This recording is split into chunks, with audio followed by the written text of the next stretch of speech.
tagged is such an honor.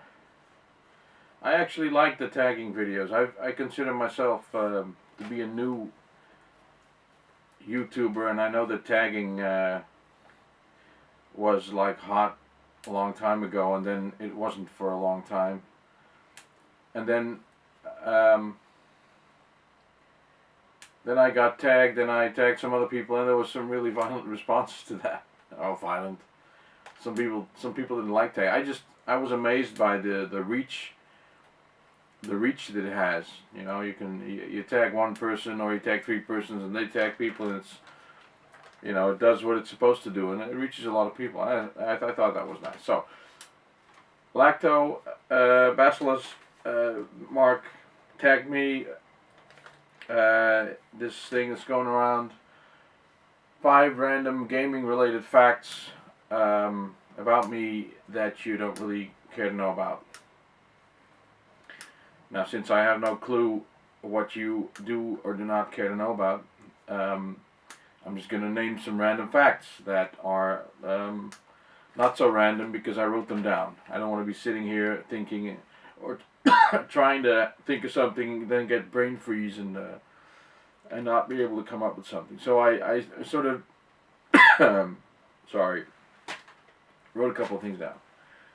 My entire gaming youth, when I was a young kid, we had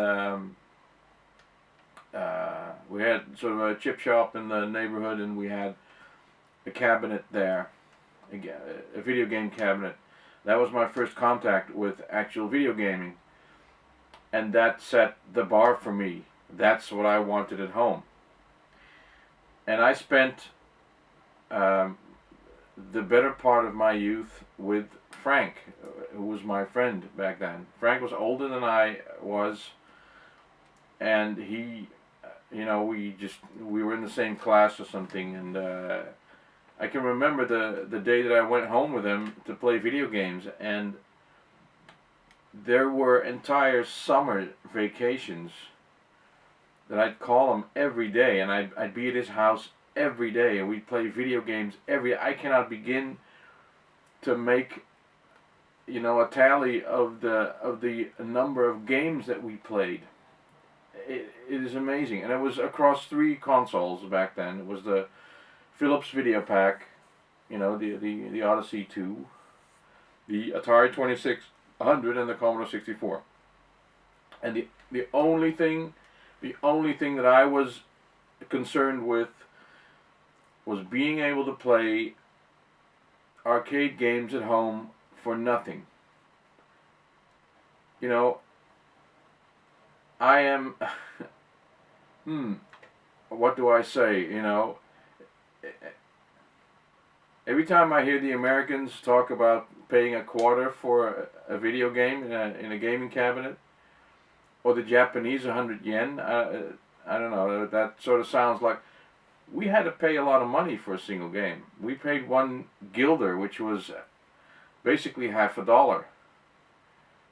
So we paid twice as much. You know, we paid 50 cents for 1 game, and that was the regular games. And then when games like Dragon's Lair came around, we had to pay $2.50, 2 guilders and 50 cents. So that's $1.25 in dollars. Those, you know, those dollars. So we had to pay a lot. I didn't have that kind of money.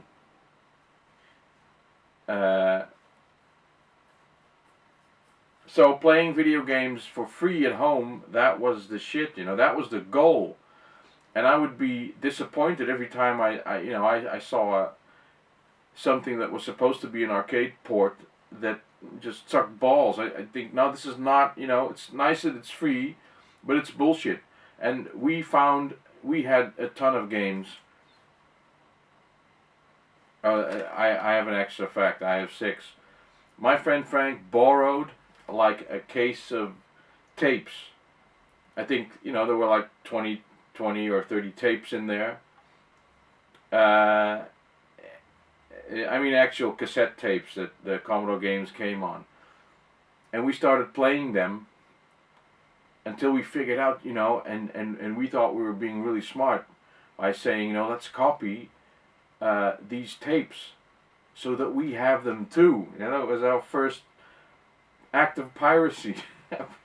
Well, they were already pirated games, of course, but we copied them, and we thought, you know, let's not tell the guy that that we're doing that, because maybe he won't like it or something.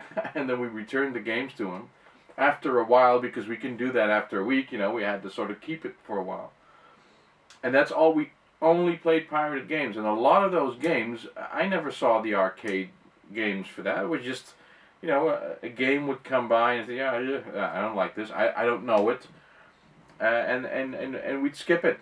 And we never played those games to finish them. We were just one. We had hundreds to go through. You know, we played so many games. So when I watch the Commodore 64 channels now, there's so many games that I recognize. Oh, I think I played this one. And I'm actually surprised when I run into a game that I've never seen before.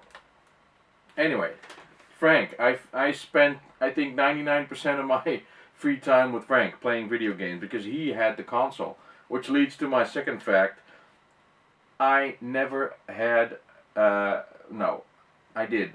I didn't have a console for the longest time. I went to my friend Frank's. You know, he had, his parents were divorced, so I went over to his dad's place, and his family gave him the video pack, which was, you know, quite something. And he had games, and the games were pretty expensive, I can tell you. But he got them because his family was trying to buy him for them. And then the other family, you know, his mother's family, where he actually lived, they caught on, and they bought him an Atari 2600 with games. So in order to try and leech him back. So, and I'm with Frank this whole time, you know, and Frank is, he's like the opportunist here, and what about me? Because I'm the ultimate opportunist, because I'm family to none of these people. I'm just having fun with the free video games.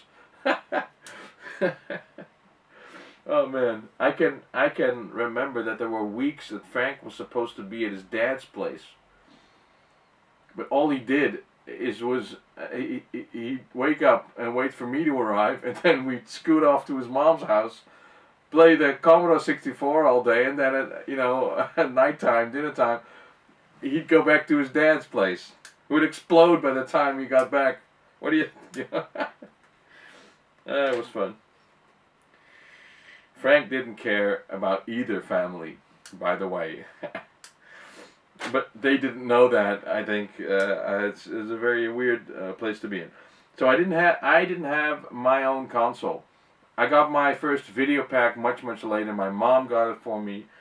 I never, after that, my Frank, he got a Commodore 64, and much later, when I had like my first vacation job, I saved up the money to get my own Commodore 64. But I already knew it, back to front by the time I got my own Commodore. And then I went to PC. So I never owned a Nintendo Entertainment System or a Nintendo 64 or a GameCube or any of the stuff that I have now. I didn't own it. I got my first console in the year 2000 as a gift. It was a PlayStation 2. I still have it sitting right over there. And because, fact number 3, I've never paid for, or can I recall ever seeing, a retail Commodore 64 game. We had everything pirated. When we moved to disc-based games, we were in this group of people who copied stuff, and I never even saw the boxes or the artwork or whatever. I never saw it. And nor did I care much for, there were a couple of times when I thought, well, this port of a game is fantastic. I lie. You can call me a liar. because I bought Dragon's Lair for the Commodore 64. I can so remember that game, and I was happy with it. Now, it wasn't near the original because that was Laserdisc based and that was the coolest game ever. But the gameplay and the graphics were, for the Commodore 64, very, very nice. I bought that game. I can remember it. I can also remember he wasn't my friend. This guy, Attilio, he was Italian, half Italian. He wasn't my friend. He'd never been in my house. We never played together because I didn't like him. And all of a sudden, what the fuck? I'm coming home with Dragon's Lair for the Commodore, and he's in my bedroom together with me playing the game because he invited himself, and I wasn't tough enough to tell him, fuck off. He even went with me to into the city to get it. I do not remember what happened to that stuff. I do not remember what I did with my copy of. It's all gone. Now, I was heavily interested in programming for the Commodore 64. I loved it. We did the type in the basic listing kind of a thing. I never got one of those games to work. I actually thought there were so many pokes in a game that I thought it was a racing game. I thought it was because that what we call the gear shifter, we called it a poke. Whatever. I was young. I didn't get it. I made I think I made. I can remember making one game which was like a diving game. You were a diver, and sharks would try to get you, and you could go off screen and you'd come back randomly in another location. I didn't have a storyline. It was all about trying to get the technology working and doing the best that I could with the sprites that were there, 8 of them, and the collision detection, which I left to the hardware because I thought that was the way to go, which is stupid. I know that now, but I didn't know it then. I made a game which was loosely based on Kung Fu, but it was basically it was a character-based background, and flowers would come flying through the screen because you were sort of running, and you had to jump over them, but it was really easy. And I made a horse race game. Which horse? 7 horses, and which one is the first at the end? Or it's just a random generator. And I made a balloon game. Again, text-based cavern and a sprite balloon. That balloon game exists. Maybe you know it. The balloon sort of swings to and fro. Mine was static, of course, but it worked. That game worked, and I was so proud of it that I sent a tape of it to a magazine. And I was so young, I didn't know what I was doing. I think I just pushed the tape into an envelope and sent it in, and then waited 2 weeks, and then I called and I asked, did you get my game? What do you mean? No, I didn't get a game. Oh shit! But if you did, what do you think we should do with it? Well, I told the guy, we'll publish it. No, they couldn't do that. They could maybe print the code. That was my my attempt at at fame and riches in the video game industry. But I finished the game. I made it. I made it work, scores and everything. Last gaming fact, and this is very random.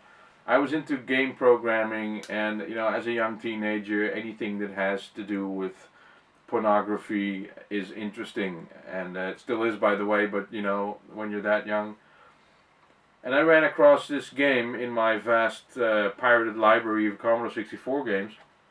I ran into a game called Fuckman.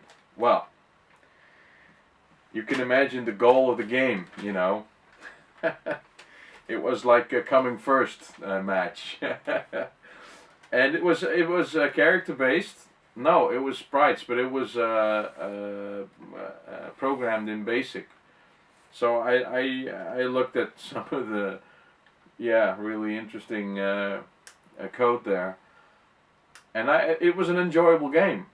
I mean, I played it, and you actually had to try hard because the guy wouldn't come if you played the guy. You know, you were fuck man. It was pretty difficult.